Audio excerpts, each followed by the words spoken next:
in the nursery again, and I'm doing a little bit of weeding, and I pulled up some lingon berries, and I'm going to try to propagate them, and I'll make a really quick video about how I'm doing it.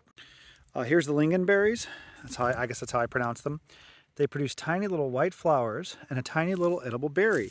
It's an adorable plant. It's not very vigorous, and it seems to spread pretty slowly, but it's really cute. It's a really nice little ground cover, and as I'm pulling out some sedges and some grasses, I accidentally pulled this little suckering root out of the ground. So I'm going to cut this off carefully and go try to divide this and propagate this and see if I can get these to grow. Okay, I got them loose. Let's go take them to the propagation table. Okay, you can see it better now. These look like the kind of the apical growth that's exploring for new areas to grow. And you can see there's quite a bit of root structure along this very thin little root that travels right below the surface. And here's one that accidentally broke off. I'm going to cut this into 4 or 5 segments real fast. I'm probably going to do my first one right about here.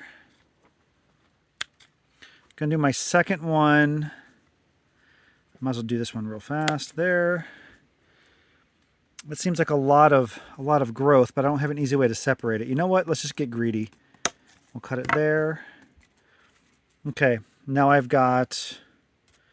we have 5 distinctive pieces. Now, one of the first things I'm looking for here is that seems to be a lot of succulent growth above the ground and a small amount of root. This is going to probably dry out really quickly, whereas this over here has a large section of root and very little growth, succulent growth that is above ground to dehydrate. And the same with this one. But I'm going to treat them all the same way. It's actually pretty warm and pretty dry out. Generally, I'd wait for cloudier, more humid, more evening weather. But I've never worked with this, so I'm being a little rough with this on purpose. So I'm going to get some pots ready. So here's my basic propagation mix for vegetative growth. Perlite, biochar, vermiculite, a little bit of compost, screened of course, and peat. So I'm going to fill about half this pot with this mixture. I'm going to press this in there just a little bit, and I'm going to fill the rest of it up. Now I'm going to do this to all of them. All right, so here they are potted up. Now I'm going to find a little spot and put them in the shade. All right, they're in the shade, and now I'm going to give them a pretty good drink of water.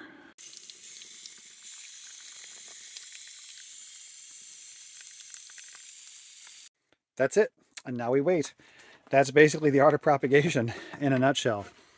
I'm very familiar with many other plants, but not these. We're doing these together. Let's see how they do over the next month.